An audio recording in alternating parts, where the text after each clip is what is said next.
So what all happened last session? Let's say my notes aren't helpful for this, because we barely got through any of them. My brain, for some reason, got stuck on Edgar. Like, I had written just his first name later down, and I'm like, there's a person named Edgar here? That's very... Such a normal name is odd in this case. So we had to switch the license plate info with the ship. Everyone but Maria and Ty are basically on the bounty. So they're the only ones that can leave. The price went up on the bounty. And now there's other parties who are also wanting us, but more to get a leg up on Trigger. A leg up or a fuck you. The being that was talking to us, they're called the Guardians. What they know can't be accessed. Oh, and Faridah and Vi found the agent connected to her record label, Edgar Gandry. What was it? He doesn't work with many artists. Faridah has his business email, and she sent him... It was a short video, correct? I think it was not him, but the company he works for. Yeah, it was his account through the business. That was what she sent the video to.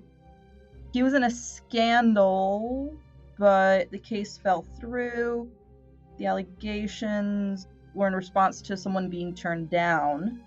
There's no new information about Faridah's song, except it was teased in her social media. Someone on the Alliance side found it, cleaned it up a lot, realized it was hers, and it made it through all of the checkpoints it has to go through to get out of someone's social media account, which when you're really big, that's a lot of checkpoints. Vi told Tally about that because Vi thinks it's quite possible, if not very likely, that the person who found the news about Faridah's, like, quote-unquote death at the Federation saw the song, downloaded it, and quickly went behind a firewall. That firewall is just the bait of Tally's existence. Yeah, that's part of why Vi told her about it, just so that Tally could go in through the back, as it were. Tilverish kept having to physically drag Tally away from the comms room, because she's just like, no, you need a break. You were swearing and throwing things. You need a break. I almost got it!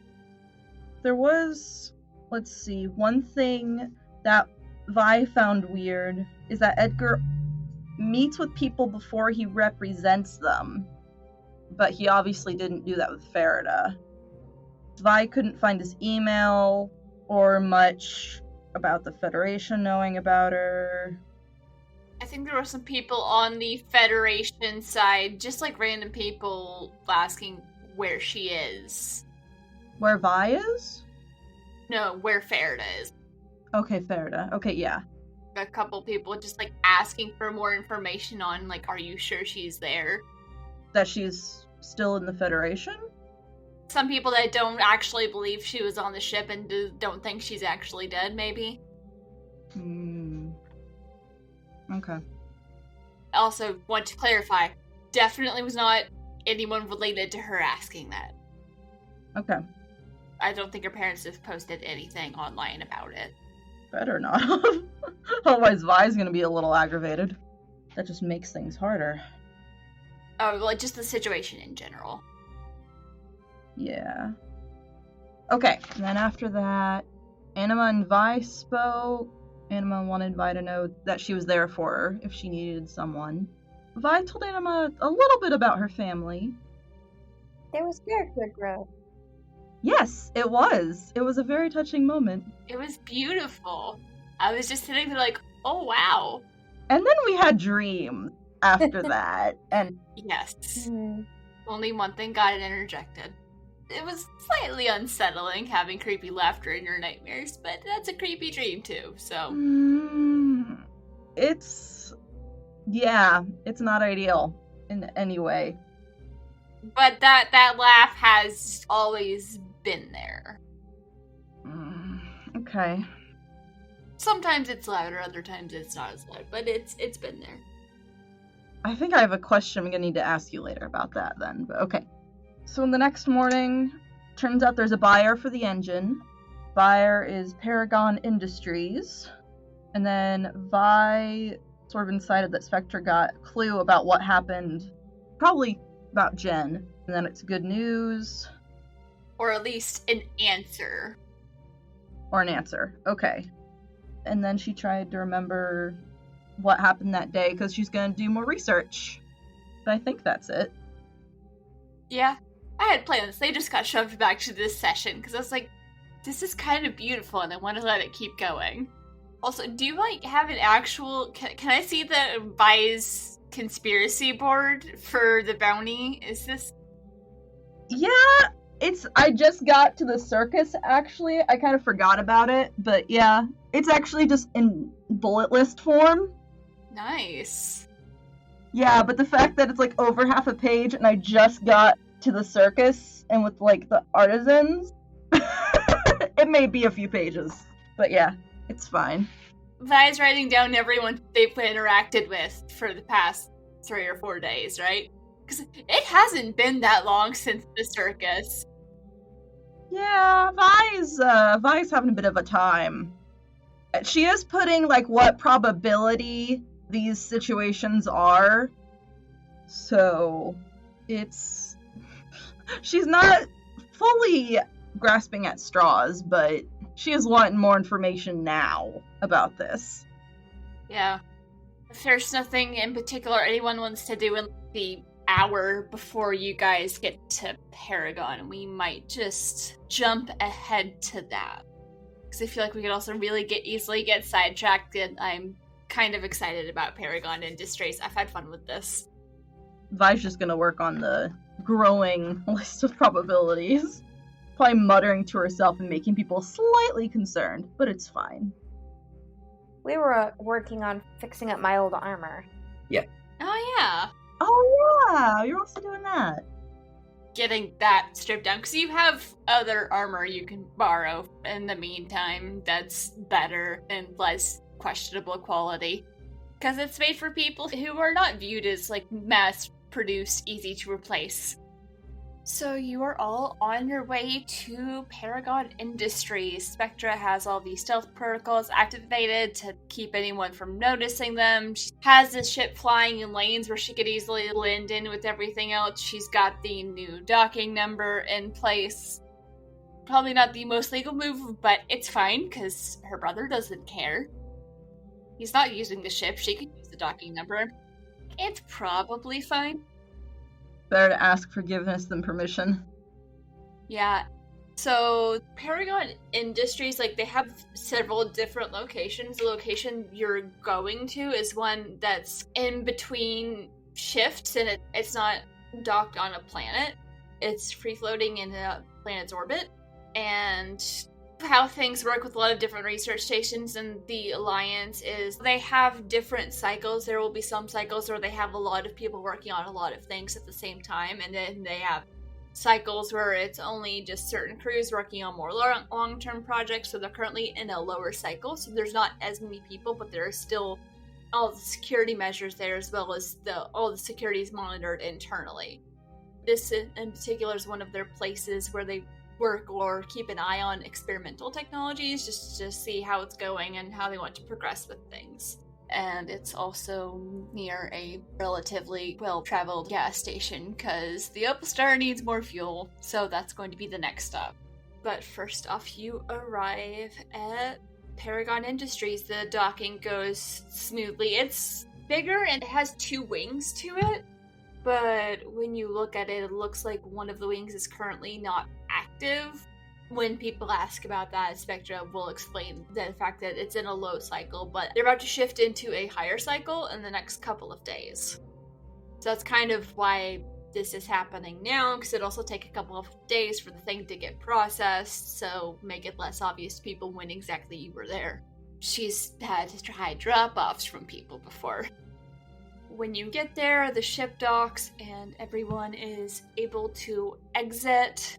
The docking bay is a little bit more cluttered than some of the ones you've seen in the past, but there's not necessarily a lot of people. Looks like there's a couple of projects and perhaps upgrades going on in different parts, some of which are being run by automaton, and one of which is being run by an individual. He's kind of off in a corner, and you swear he's got an extra set of arms that appear to be entirely mechanical. Hmm. And he's just working on doing something over in the corner. Spectra and Tali are going to come with you while Ty and Maria stay on the ship. Well, Ty might come off and stand near the ship. Faridah, I know you have your face on most likely, but how is everyone else going into this? Armed? Wearing anything different? What are y'all doing? Did Spectra or Tally give us any sort of information about this? Like, are there security protocols that we have to go through? There are a couple, but it's mostly a scan to make sure you don't have any biological contaminants on you. Anything that could prove problematic for people's health. Things like that. Nothing that's liable to explode. It's okay to have some weaponry on you, but not heavy weaponry.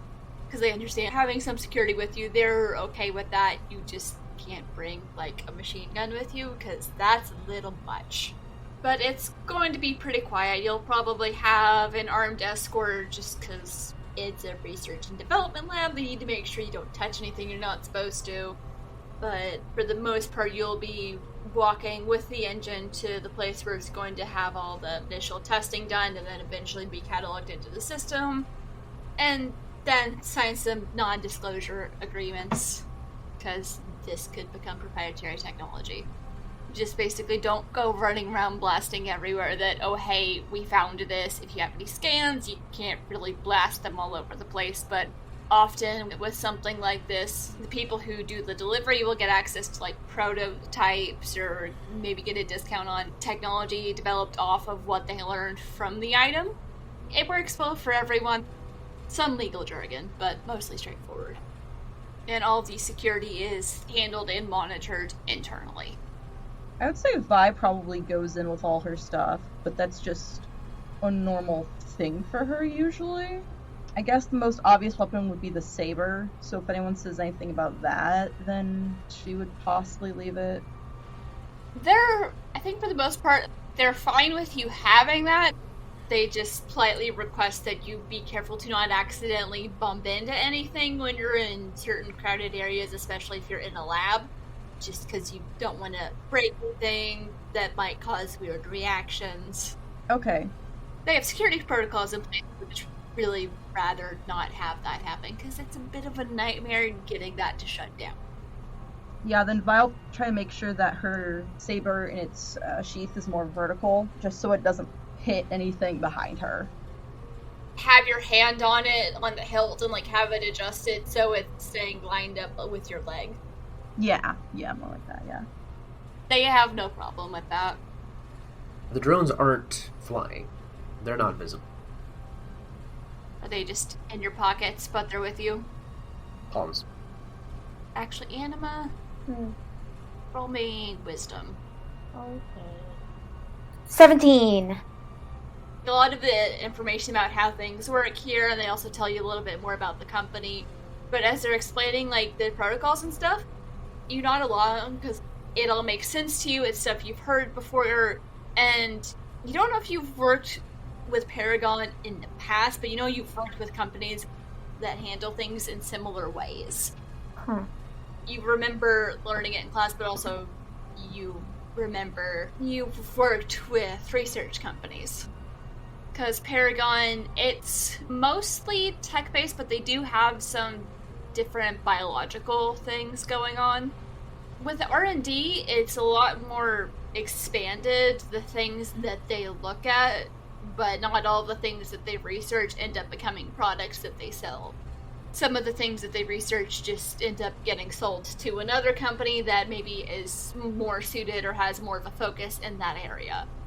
But it's a thing that happens where it's like, well, we don't know what to do with this. Do you want it?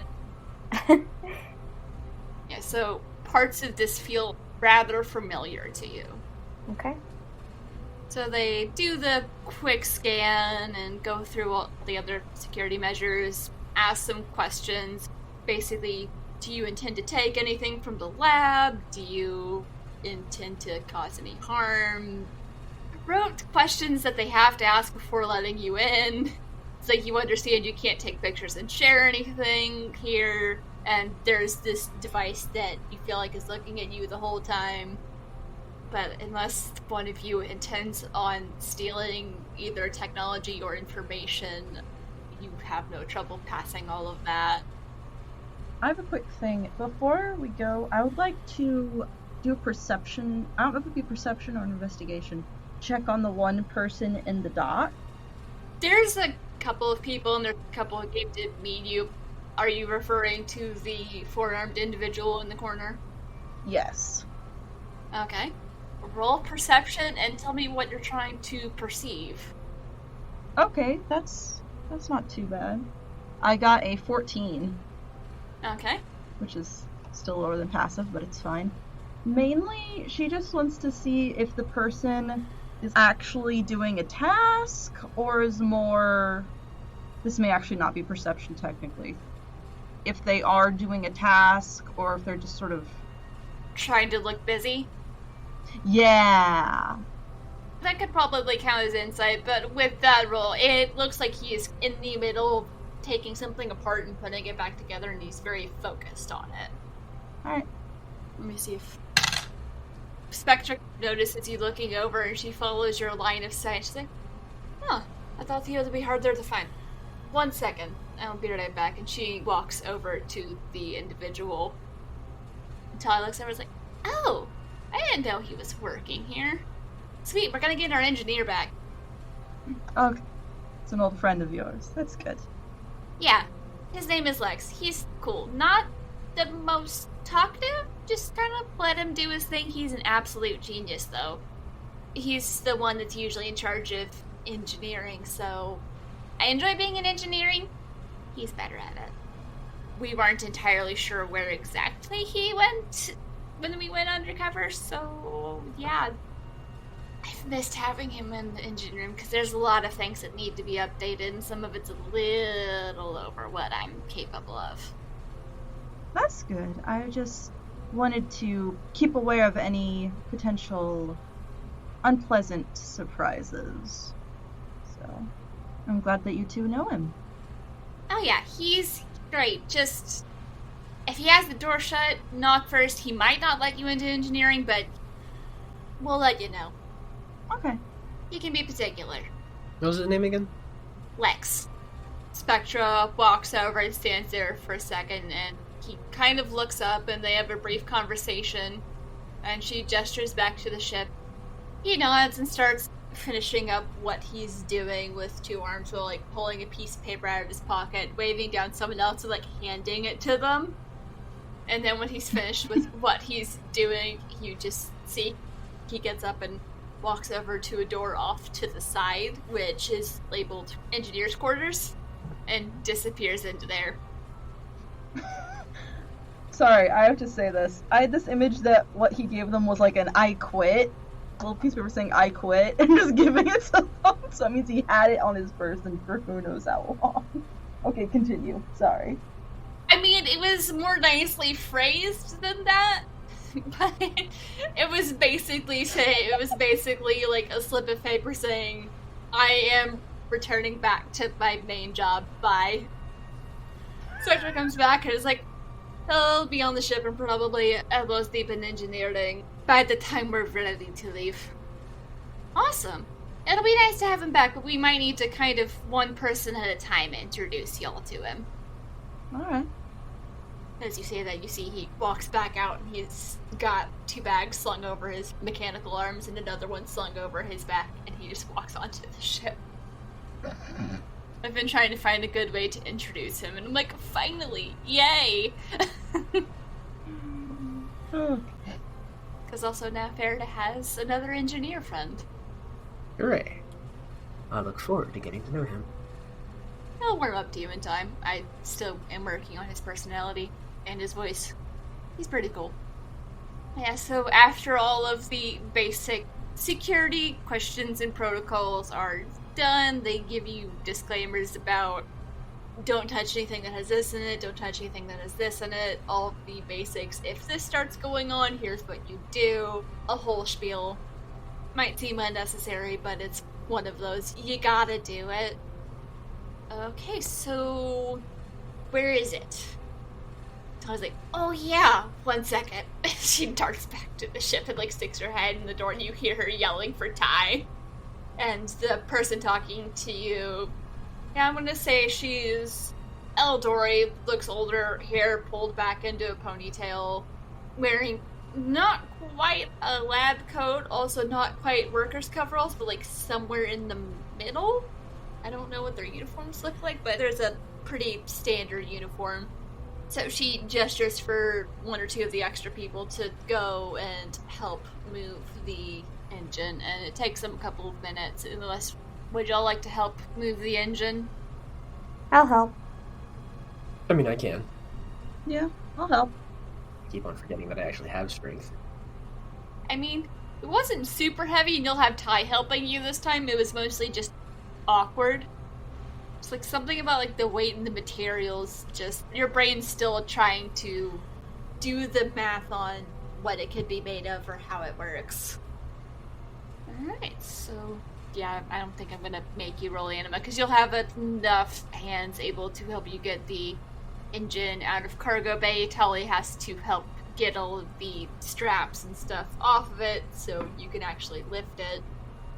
And as you take it off of the ship, the Eldori woman who, hang on, I did not name her. She introduces herself as Doral Remedy, and she is basically kind of like a site manager, and she will also explain again that they are currently in a low cycle, keeping an eye on a few of the long-term projects while other researchers take some time to rest and work on some stuff planet side, and it's all pretty standard procedure. She swipes a card and enters a code at a door that leads into the hall. Do y'all have any questions for her? No. This is her place. If she feels compelled to tell us anything in particular, but Farida's not gonna press. Specialists are a specialist because they know the thing. Anyone else curious about things? Maybe. Well, yeah. So, Manager Remkney, is there a specific field of experimentation at this site, or is it more general, or different stages of development are in different sites? Oh, please, call me Doral. It makes me feel stuffy when you call me Manager Remney. Sorry. I apologize. No harm done. We do study a wide variety of things. A lot of it is focusing on substances that we still maybe don't know as much about, as well as adopting new technologies. Often whenever we purchase a research project from another company, we will house it here while we do some preliminary tests, study it, learn more about it, verify that all the information is correct and up to date, and then we move it on to another place. Naturally, I can't give more details on what we have going on here. Most of the work at Paragon Industries deals with technology and robotics of different kinds, but we also have some research into different biological studies as well. Do you publish many papers? Actually, this is more of an out-of-character question. Do these people publish any white papers about the technology they're researching? I'm sure they do. Okay, because I bet you Faridah has read at least one. Yeah, you might have come across their name a couple times in your research, but you weren't able to get a lot of information on them.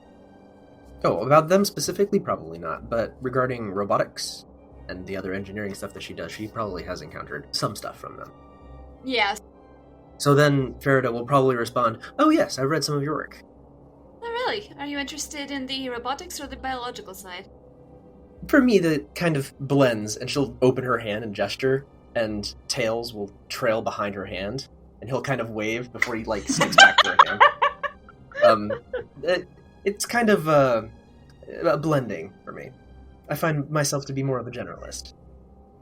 I understand that, and you see a little one crawl up on his shoulder and kind of waves before just kind of crawling back. Aw. So, Doral, the biological side, is that more in dealing with the sort of integration between robotics or technology And the biological self? I understand if you can't give many details, but I was just curious. That is generally what we lean towards, but also sometimes whenever something is created by a company that maybe is not quite capable of moving forward with it or understanding what it is that they've created, sometimes we will take it in to study it and figure out where to go with it, or if it just needs to be dumped in the incinerator. We try and avoid that just in case there's a form of sentience, but sometimes people mess with things they're not supposed to. Like, this was several years ago, someone was trying to find a way to extend the lives of Ashenforged. It didn't work, but it did work on other races in ways that were unfortunate and tend to lead to insanity, odd mutations, and most of the time they died, even if it wasn't the way they were supposed to. So that's one way to not do it. Yes, it got shut down rather quickly, but not before it got into the black market.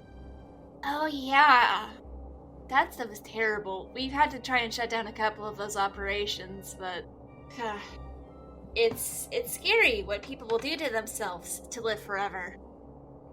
Yes, Elysium is rather incredibly problematic. And what people will do to get it is perhaps more disturbing at times. And she called the compound Elysium. Absolutely a black market thing. That is not good. But there are some people who just decide they need to live longer, and it doesn't work well. Does anyone else have questions about things that they want to ask? Not particularly. It's nice to know that these folks are based out here, but they have multiple other bases, so... There are quite a few companies that tend to be scattered about. Even the company that Opal Star worked for has a couple of bases. Because they also have a couple different production lines. She's leading you through the halls, talking about different things. Some of it's boilerplate, some of it's newer things that have come out, or mentioning a general thing about a white paper that will be coming out in the future. Nothing that hasn't already been made public, because NDAs are a thing, but just kind of sharing more information. I imagine Faridah's paying rather close attention as you're walking down this hall, who all's looking around, because a lot of the walls are glass, there's a lot of doors with windows in them. Assuming that any of the glass that is blocking us from things that are proprietary, Faridah is probably very clearly goosenecking, absorbing everything she can. Vi's definitely looking around. Also, part of the NDA that you're going to have to sign is you can't say anything about things you see. Like, if you see anything, you can't talk about it, but you can still be curious. And there's a lot I can learn by just looking. Exactly. Anima, are you also looking around to see if anything feels familiar? Not really. If there's anything that's shiny or distracting and attention-grabbing, I might look at it, but I'm not intentionally staring at stuff. Well, so you're just kind of like looking around as you walk. So, give me those perception checks. 21. Nice. Ooh. I rolled a 4, so it's 10, unless you want to do passive. Anima is just distracted occasionally by shiny things. You do see quite a lot of robotics. Some of the rooms, there's people, like, you can tell they're doing tests with different automatons. There's also a couple of automatons in the hallway acting as security guards. It looks like the ones that are being tested in the rooms, maybe they're being upgraded, or maybe it's a newer version. You don't get a lot of information, but you're able to see and at least have the visual memory of a couple of different, tech things going on, even if you don't fully grasp everything that's going on. It looks interesting. Some of it looks cool. Faridah, you notice and are probably making mental notes of everything. Because you can. So roll me just straight intelligence to see how much of this you remember. 19? You are learning a lot today, and part of your brain is like, here's how I could implement this in suit stuff, but like also I could do this with this thing. You're studying the automatons to get ideas for like different kinds of shieldings and stuff. Mm-hmm. But also you notice one of the labs seems to have a little bit higher security on it, and some of it looks like it's been put in place rather recently, not like within the last couple of weeks, but like it's newer addition, probably put in there within the past couple of months. And through the windows you can see there's information on the walls about like biological and rules about don't do this, don't do this, don't do this. Mm-hmm. But occasionally you can see part of the glass is fog, so you aren't able to see a lot, but you can kind of see like the top of what looks like specialized containers that are see-through, and occasionally you see something moving in those containers. Any indication on if that's biological or machine? Definitely not machine. It seems to be far too fluid, and some of it wiggles around, others seems to be smacking the top. Alright, seems kind of sus. I wrote down biological trickery. Is there a more specific detail that you need me to write down, so that I know it? Aside from the fact that it is very fluid, and some of it seems to be intent on things. There's a couple that it looks like it's trying to get out. It's not succeeding, but it's trying. Right.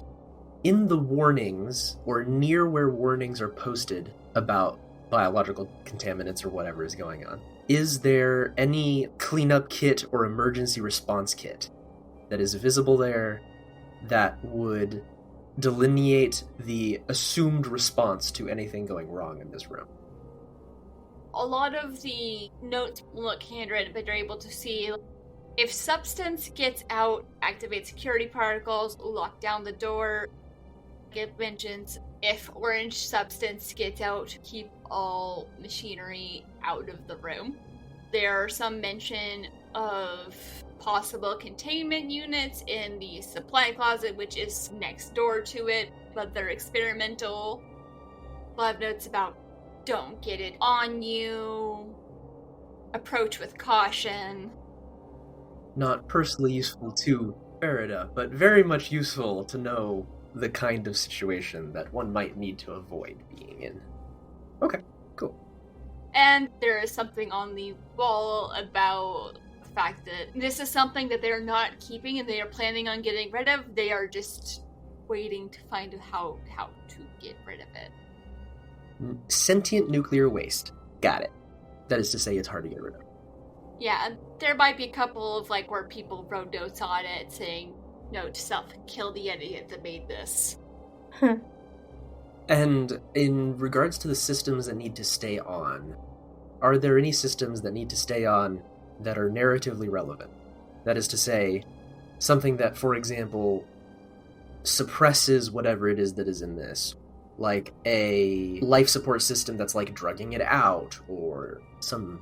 The systems that need to stay on are relevant. Which ones are they? Roll investigation. Well, 11. There is a note about keeping the temperature below a certain amount. So you gather that might be keeping it less active, making sure the locks stay engaged, because it might be mentioned that the lab has a way of, if something gets out, they can just vent a room, but has to make sure it's in there and that certain security seals are in place. Room venting is assumed to work on this thing. We'll see. Hope it doesn't survive in space. Who knows? Throw it in a black hole. That's probably the best solution to this thing, honestly. Yeah, probably. Yeah. I would assume that since it can infect machinery, actually taking it to a black hole is problematic. I guess it would depend on how you define machinery. That note would have been specifically referring to make sure it doesn't get near the automata security guards. Prime example. If that thing gets into navigation, you're done. But if you have it in a capsule and then launch the capsule into the black hole, then you're fine. Yes. As long as that capsule doesn't have any jet propulsion at all. I mean, just get it beyond, what is it? The event horizon, you won't need it. Yeah, true. Yeah. Yeet. Like the ultimate form of yeet. So, are you going to say anything about it, or ask any questions? I won't say anything out loud, and Mental Missive does require some type of magical doohickey from me. So, instead, I'm going to puppet Heads, who has not been seen so far, to go over to my computer, and he's going to start typing on my computer without pulling up the interface. And he's going to send a message to the people that are relevant that wouldn't open their mouths. So, Spectra, Anima, and Vilena, and Talia is going to stay in the dark, because yeah, like, that's just perfectly reasonable, I think. I like her a lot, but She's excitable. for that specific reason, I'm not going to say anything. Just a light notification, kind of taking note of everything that I've seen for future reference. In case anything happens, we are split up, and people need to have this information. Spectra puts her hand where her simuted is, but she doesn't immediately pull it out. Mm-hmm. The title line says, "For future reference. Don't open now." So, Vi and Anima, do y'all pull out your phones to look at this? Do you have ways to know what the title of the message is without having to pull out everything? I would say if Vi has her glasses on, yes. Yeah, Vi, yes. Anima, no. No. If it's only one person doing it, it's way less sus, so... Question about Vi's sunglasses. Are they always, like, tinted dark, or maybe are they more like the transition where, like, it gets lighter so it looks a little less weird that you're walking around with sunglasses on? Yeah, I would say that there's probably a couple different modes to where, yeah, it's like she could probably manually flick them or switch them, and then there's probably a sort of automatic mode. She would definitely have something to make sure that people can't see, they can't read what she's reading. There's probably technology where unless they're looking really close, they can't particularly see it, but I also imagine, like, you maybe have, like, different color tints, because sometimes different tinted glasses helps with different visual things, like light sensitivity, so I had that idea, just wanted to run that by you, so... Yeah, so you have something like that. So you are able to see it. Anima, what do you do as your sim unit buzzes? I pull it out to check the message. If you see that title, what do you do? Are you even trying to hide it? Am I trying to hide it? I don't think I'm trying to hide it. I got a text. What happened? Well, she's distracted. She's in the middle of a spiel, so she doesn't notice. What was the title? I missed it. For future reference, open later. Okay, so I'll just stick it back in my pocket. Okay. And you all continue on. You get to a room at the end of the hallway. So just as you're walking in, roll me perception and we'll see what you see. 21 again. I got a 17. What'd you get, Anima? 19. So as you look around, this definitely feels like it's a storage space for projects that have yet to be assessed, taken for testing and so forth. So you see the Tomsaw security guard in the corner. They're kind of everywhere, except for in the room with the mysterious stuff in it. There's not one in that room. There's just one across from that room. Alright. There's some odds and ends, a couple things that look vaguely like they're made of some similar materials to the engine you have, and you're directed towards an empty place to put it. And you set it on the table. She clicks a couple buttons and a transparent shield pops over it. And it looks like it's scanning, and she explains that it's used for assessing items, getting the basic information. It is their first step in figuring out what this is, how it works, and how they can use it for future production. It also keeps it safe and scrubs any foreign contaminants, so if they ever try to use it, there's nothing on there that would make it go wonky. And there's a couple other things that look to be similar material, but they're smaller and definitely look like they have different purposes. There are some things that look like prototypes from other companies that they brought in and they just haven't assessed yet because it's been a low quarter, so anything that comes in kind of gets put in here and then gradually work through in the order it came in. But when more people arrive in the next day or so, then it'll be able to go much faster. Nice. So, any questions or anyone doing anything in particular? Not really. Mostly minding my own business, but paying attention to everything around me. Yeah, I would say Vi's alert, but not necessarily... Yeah, I can't think what she would investigate, so... Did Vi read the whole message, even if it said read it later? Ooh, that's a good question. Or at least start reading part of it? Just kind of a, what are you talking about, Faridah? I would say since she would have had her glasses on and no one else would have been able to read it at the time, she probably would have read at least part of it. Because, yeah, what could be for future reference could be future minutes. So, yeah, fair enough, yeah. I would probably she was very vague about the timing. She did not say for like a year from now. She said for future reference only. So, yeah, okay, I would say if I would read at least part of it. Faridah, did you start with what you noticed? Yes, I would start with what I noticed. The first line of the message is, "This is being sent to only the people which are in this current party. Nobody outside the facility." Then continuing on. Because Faridah is used to living in a police state, and assumes that this message is basically public knowledge to everybody that has wireless access to her. That's fair. The Federation's not a nice place. Yeah. No. Is there any mention that Tally's not included in this? You could probably read it in the receipt. People who have received the message. Okay, yeah. There's no, like, direct mention of, like, I didn't send this to Tally. You just, if you look for her, you just don't see her name. Okay, yeah, after seeing that first line, Vi would probably look up and scan it. Just to, like, see who the recipients were. Okay. I feel like Tally's been chattering away back and forth excitedly, using this as a chance to catch up on, oh, hey, I get to talk to someone from Paragon, so what have y'all been doing? Mm-hmm. So she's having a good time. She's just like, oh, I've never gotten to be in one of these labs before. So how are you reacting to this information about suspicious materials? She wouldn't say anything. I would say probably, at most, you would see a slight narrowing of the eyes. But she does that to everything, though. Yeah. Like... Squint suspiciously.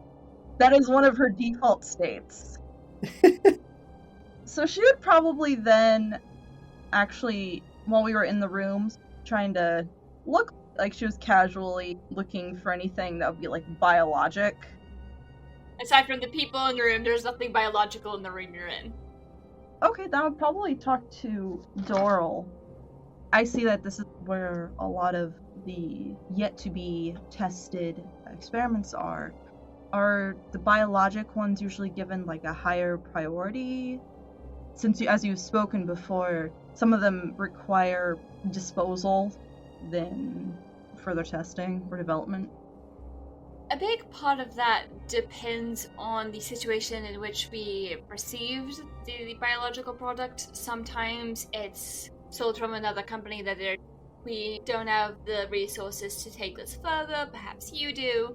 Sometimes it's because we don't have the best containment for this. Those get a little higher priority because they can cause issues, so we do tend to deal with those faster. Because sometimes the people create something that's not particularly stable, and we want to get that dealt with quickly. We definitely want to make sure what happens if this thing falls apart. Is it dangerous? Do we just need to suck all the air out of the room? Do we need to burn it? Do we need to find some way to get it into a black hole? That last one does not happen very often, but we do have protocols in place. Those sound like really fun protocols. Is that in character? Yeah, probably. The more specific thing that she would say is, that sounds like the preparations of somebody who has, or a company who has had to deal with such issues in the past firsthand. Is this true? I can't speak to specifics, of course, but there have Well, of course. In situations where things prove to be volatile and we've had to adapt protocols on the spot. We also learn from other companies who deal with potentially dangerous materials, because sometimes you have to deal with something dangerous to know how to treat the adverse effects of it, but it's a delicate process. Very true. And certainly a learning experience if one ever has to deal with it. Hopefully, you nor us will ever have to deal with such a thing. Anna, can I have another wisdom? It's a 4. Anna was over here fighting an entire battle with her past self. It's just the same level of, yeah, this makes sense, but nothing specific comes to mind. Does anyone else have questions? No, besides being very ominous, Faridah's, walking and talking. You have eyes looking around, and there's nothing really going on. She'll probably read the email in sort of bits and pieces to not look too suspicious or out of place. Roll me performance, and I'll give you advantage because I'm pretty sure that's why you have those glasses, is so you can read stuff without people noticing. This is fairly standard operating procedure, I feel.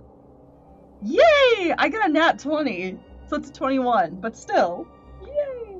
Okay. There you go. No one notices. No one has, the slightest clue.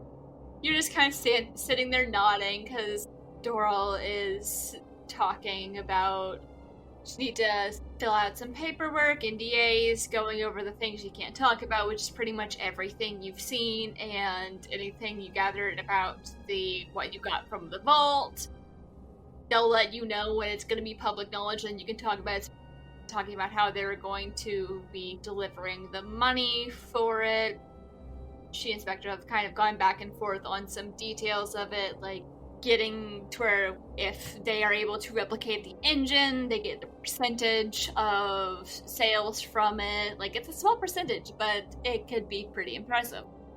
They reach a mostly agreement. Doral still needs to go get it approved, but pretty solid start. It's alright, well, all the paperwork is going to be in a room off of the docks, so we can go get that taken care of. I will send you the finalized version of the deal as soon as it has been approved.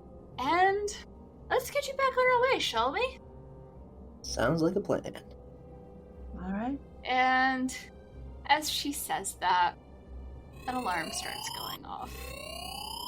Faridah looks at the camera. Thank you for joining us, and stay tuned next time to find out what happens on board the Opal Star.